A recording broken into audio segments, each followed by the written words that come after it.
yourself a cold one. They strike 'em, huh? And listen to Ross Tucker break down the top college prospects on another tasty edition of The College Draft.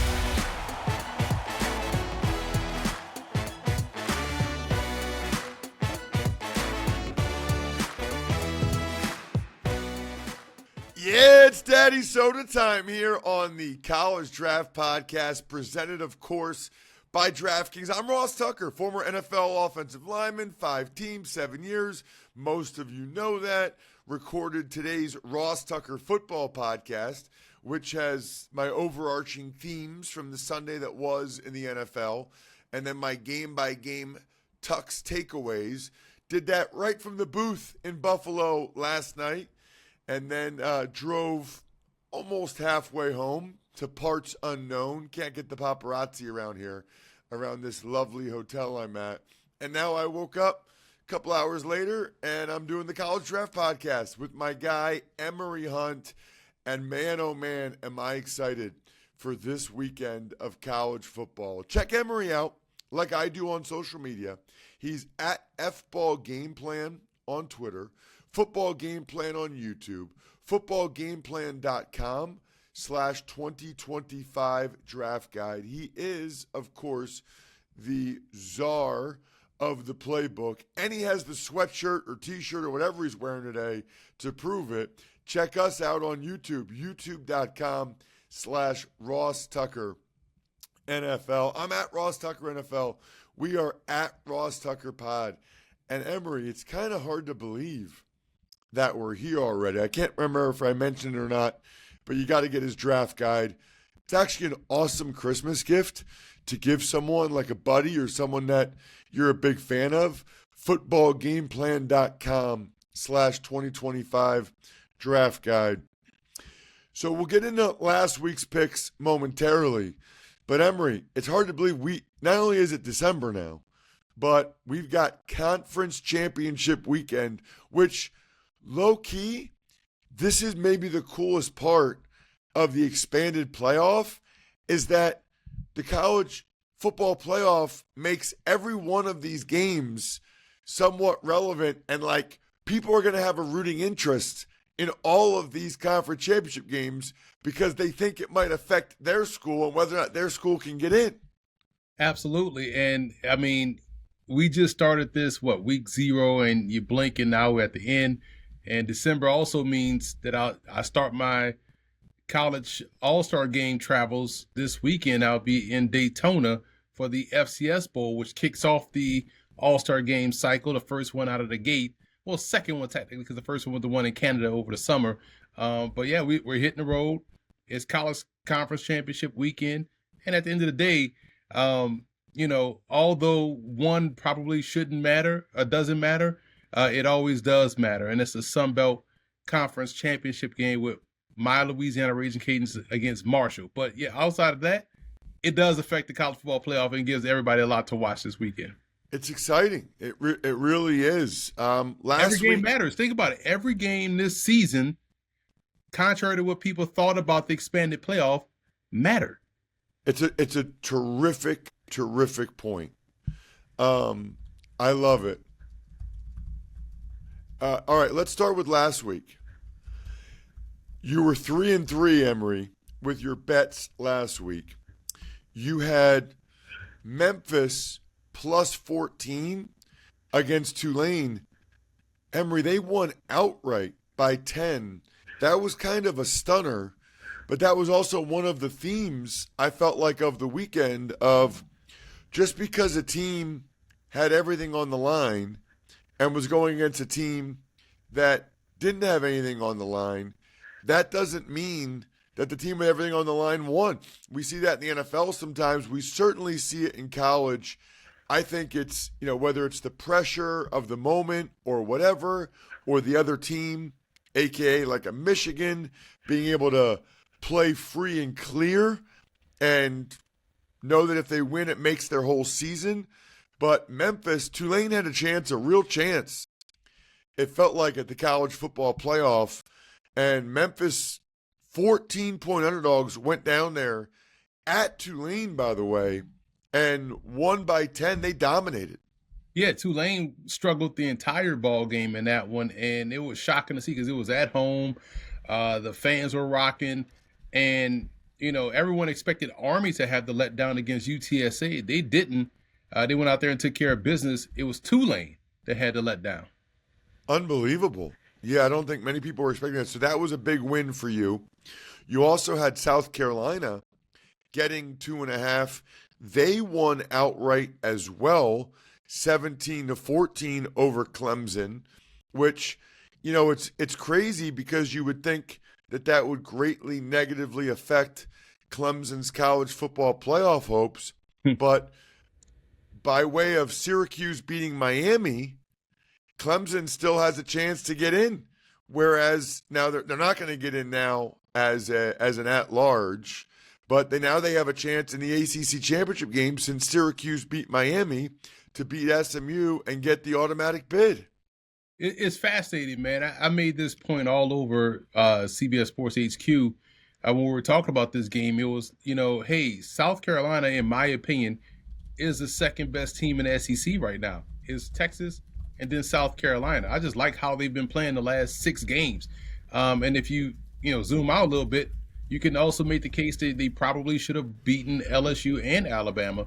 But that's the difference between them as a 3-loss team and them as a 1-loss team playing in an SEC title game. And Clemson has been playing great ball the back end of the season as well. So this was a fantastic game. But it also shows you, Ross, just the conversation around the college football playoff. And because we talk about the FCS and D2 and all these other subdivisions, we've seen 2014 playoff fields before. We can't have an expanded playoff of 12 teams and still, as a media, have a 4-team playoff mindset. There are going to be 3-loss teams that are going to get into the postseason because you have an expanded field. You got to get 12 teams in.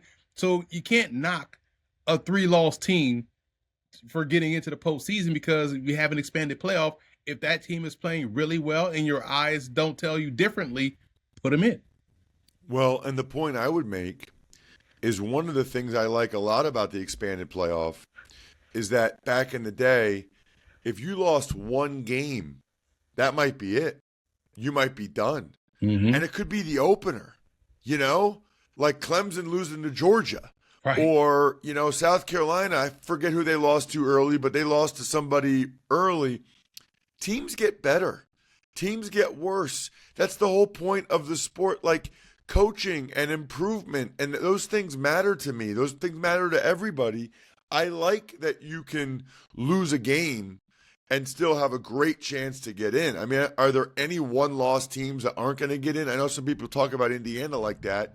That would really bother me. That would shock me if a 1-loss Indiana did not get in.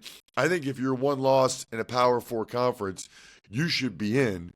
I would never have a 3-loss team over a 1-loss team. Now, you can have a debate between a 2 and a 1 or a 2 and a 3, but not 1 and a 3 in my mind. All right, what about your Ragin' Cajuns? It's crazy, Emory, because doing this show with you, I know how often the Ragin' Cajuns lose guys as transfers, and yet they just keep rolling. They were laying 9.5.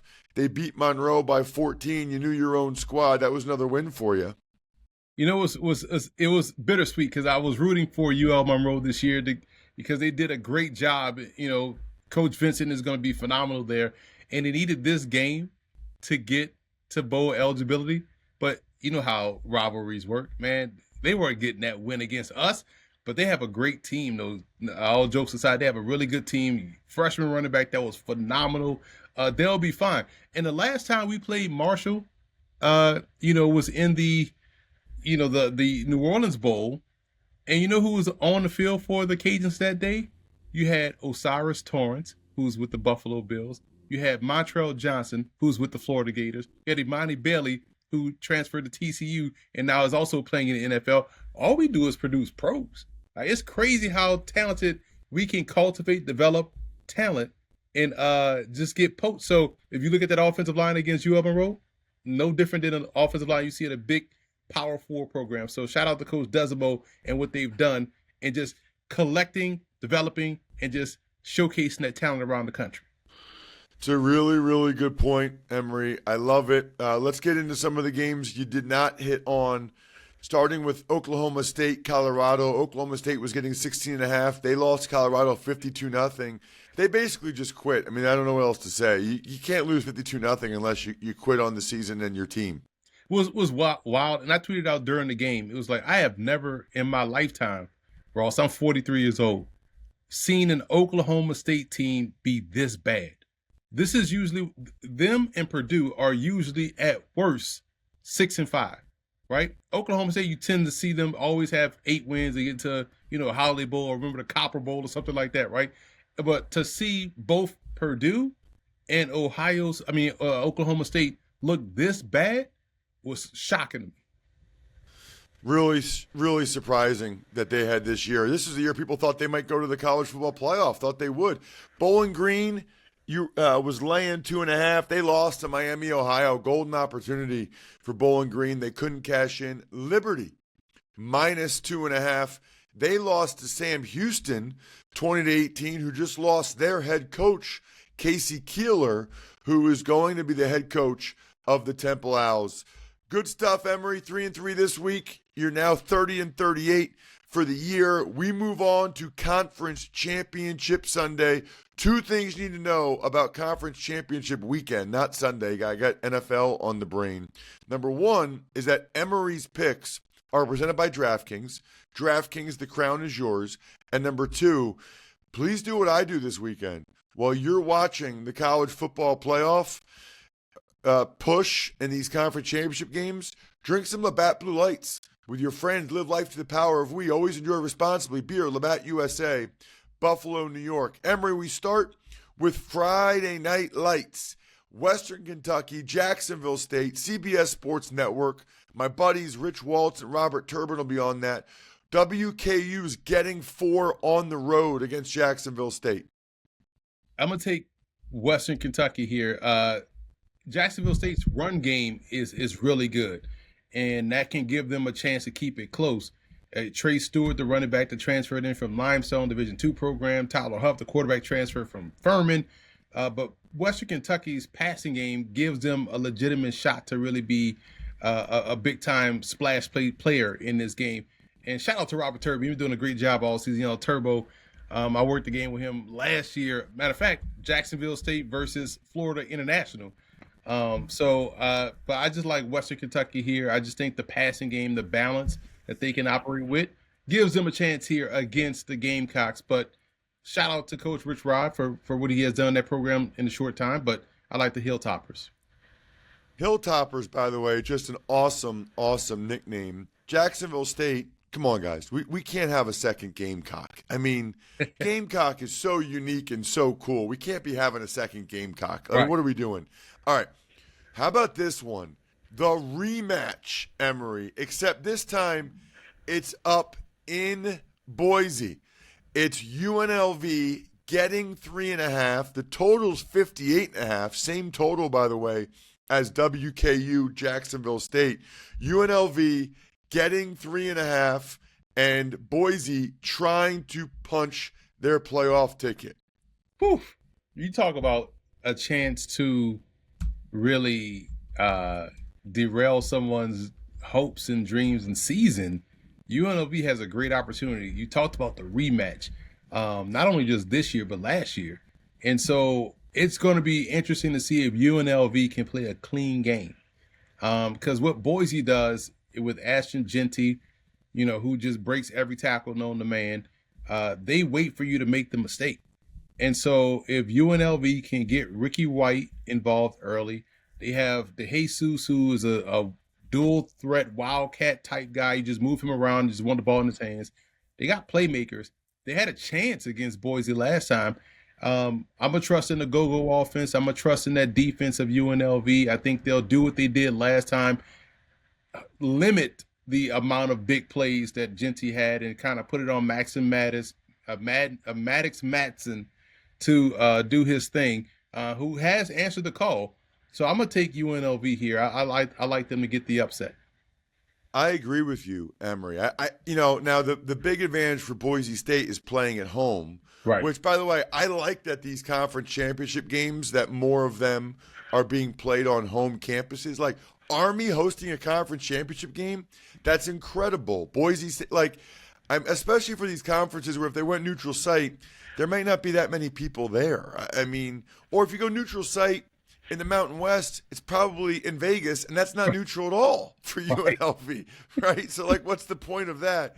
I think you'll just get more fans there if it's on a home team, and you should get an advantage for having the number one seed, for being number one. It gives you an advantage. It ties to our earlier point of every game mattering. Hey, if we win our conference and we finish the top, we get to host the conference championship game. Every game matters, Ross. Totally agree. Love it. And I'm with you, by the way, on UNLV plus 3.5 against Boise State. I just think UNLV is pretty good. Hard to beat a team twice. Really hard to beat a team twice.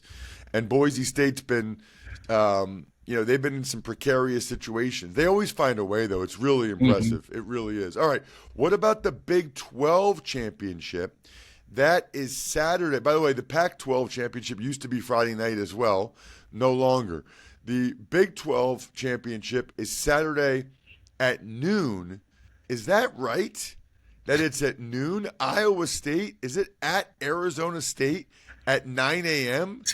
Or is that a neutral site game? I got to find that out. It has to be a neutral site. Maybe Dallas or something like. It has to be, right? Because it usually is in Dallas at the Star. So let's hope that's the case and not 9 a.m. with that campus out there in Arizona. Arizona State, how much of a party. I think they're number one party school. They are not making a 9 a.m. kickoff. If it was at Arizona State, it would be in Dallas. I would hope. It is at AT&T Stadium, so it'll be an 11 a.m. local time game. That would be amazing. 9 a.m. That would be great. People coming right from the bars. Exactly. Had to play that game on Main Street. I will say Arizona State here, man. Listen, Arizona State Dillingham has done a fantastic job. I love how Skaterbo has been able to run the football. He's built like a tank. Teams don't want to tackle him. And then they just are so efficient. They went from hoping they could win to believing they could win to now expecting to win. I think they take care of business here against Iowa State. Had Kansas State not shot themselves in the foot, shot all their toes off in that ball game, they beat Iowa State. But here they are, chance to win a championship. But I like Arizona State here. So here's my question. Where did this Skaterbo guy came from? Because he's awesome. State. He's fun to watch. Sacramento State. And it shows you, again, that there's talent everywhere. And if some guys are late developers in terms of coming out of high school.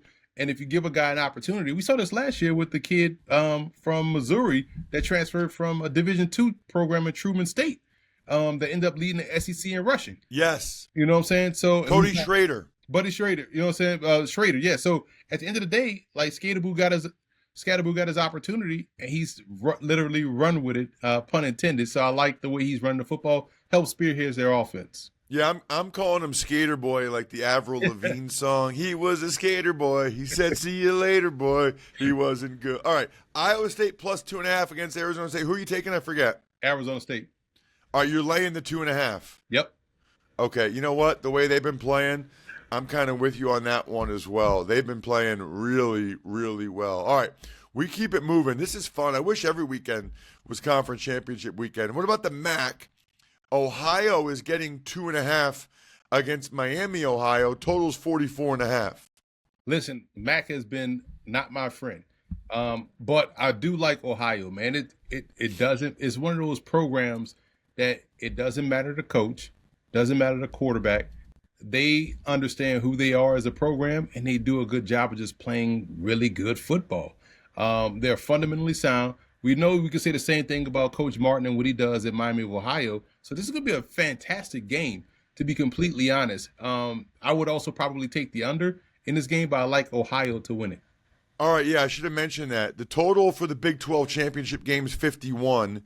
The total for this one's 44.5. I kind of like that too, Emory, because if it's 24-20, you still hit the under. That's kind of exciting. If you look, almost all these spreads are low. There's not a single spread in college football this weekend that's more than 4 points, Emory. This is unbelievable. This never happens in college, in conference championship games. Transfer portal, great teams, competitive games. We're getting all of what we wanted in these conference championships.